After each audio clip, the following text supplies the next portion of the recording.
In the previous podcast, I explained the common problem of smelling something but not being able to know what it is, or recognizing a scent but not being able to give it a name, with the word being on the tip of your tongue. I also explained what happens when the smell reaches your nose, how our nose works, and how to make the connection between a smell and its name. Hi, welcome back to Olive Oil Drops, podcast created by Marco Antonucci, for all of you who want to know everything or almost everything about oil and olives. I'm Milena. I also told you that a smell does not have a physical dimension.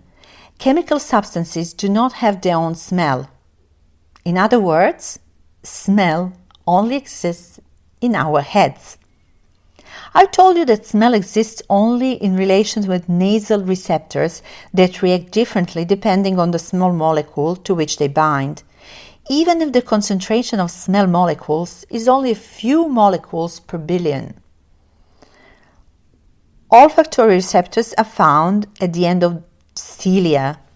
Cilia are small hair-like extensions placed at the top of the nose. Smell molecules find a tiny space on the olfactory receptor to fit in and activate it. Oversimplifying even further, we had imagined each smell molecule having a particular shape: round, square, rectangular. Let's imagine now that an apple smell molecule is shaped like a triangle. It enters through the nose, and when it finds its match among olfactory receptors, these receptors fire an electric signal that via the axon reaches the olfactory bulb. The olfactory bulb takes in information from the olfactory receptors, codes them into a unique smell signal, and passes the signal further towards the olfactory brain that is close to the amygdala, the part of the brain that regulates emotions, and the hippocampus, the part that regulates memory. Binding of small molecules to receptors generates a series of chain events that produce an electric signal. Subsequently, these stimuli are interpreted by brain as a specific smell. If you wish to understand better how our sense of smell works, I want you to listen to the previous podcast. We are able to discriminate an infinite number of smells. But if a smell comes from an object we are not able to see, it is more difficult to recognize the smell. In fact, the majority of people are able to identify only a limited number of smells without the aid of sight. This happens because we do not use our olfactory memory and we do not really use our noses in an analytical way. Every day we watch TV chefs preparing dishes and going straight into tasting them without almost ever smelling them first. Chefs, who are supposed to be role models to all of us, put food straight into their mouths and start critiquing it. This absence of using our sense of smell in an analytical way is quite bizarre, as unlike eyes that close and fingers that stop moving at some point, the nose never stops working. This is why it is so important to be able to interpret and name smells. In that way, we construct our personal olfactory memory, memories, associations, sensations that can give a name to an electric signal. Recognizing a smell means being able to imagine it and link it back to memories. This implies that we have already encountered it and inhaled it.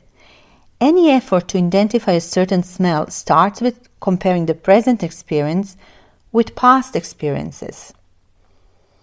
This is why smell has the ability to touch us, to remind us of a person or a precise situation. We could even go further and say that smell represents a person. Now let's look at olfactory memory. Essentially, there are two ways to construct olfactory memory. The first is through emotions. To illustrate how olfactory memory is constructed, I will recount a story that Marco likes to use and that has been told by one of his colleagues long time ago. The story is being narrated from the male's perspective, so we use the same example. So you are given a chance once in a lifetime to go out for dinner with the famous Monica Bellucci. You spend the entire evening in her pleasant company, chatting, admiring her, and inhaling the scent of her perfume. After a couple of days, one of your least favorite colleagues approaches you with the intention of course, telling you something unpleasant, but she's wearing the same perfume that Monica Bellucci was wearing. Immediately, you are transported back to that great evening in the company of Bellucci. And rather than saying to yourself, this person is wearing the same Chanel 5 or name of any other famous perfume, you will say to yourself, she is wearing Bellucci's perfume.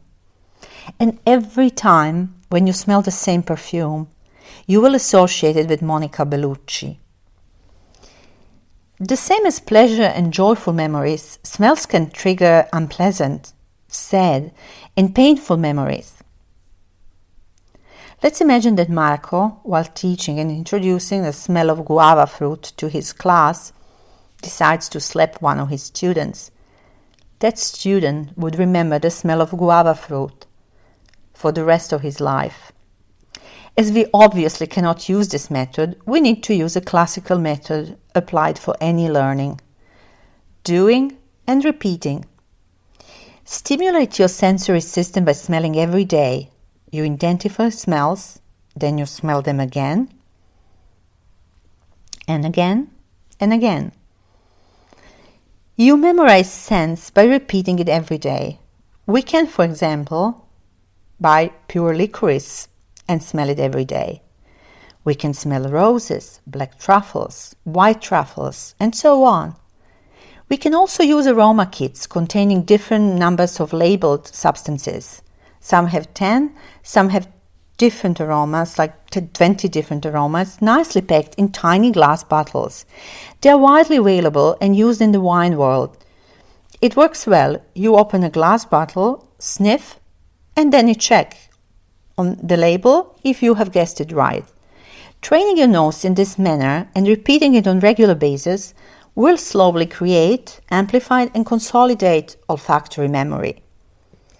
Or if you want to memorize grass smell, just when you're out in the countryside, just simply stop in the fields, grab some grass, and leave it in your car. The more often you do this kind of things, more scents will reach you, and your olfactory memory will process more data better. Just make sure you do not overwhelm your nose. Do not stimulate olfactory receptors for too long without interruption.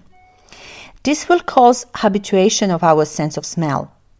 The same thing happens when we enter, for instance, into animal stables and we are exposed to an intense, unpleasant smell that after a couple of minutes we almost no longer perceive. In a certain way, receptors have gotten used to a smell, reacting to stimuli with gradually decreasing intensity. Essentially, the sensibility of our nose can be reduced with a couple of minutes when exposed to the same smell, without disappearing altogether, because receptors have stopped sending signals to the brain.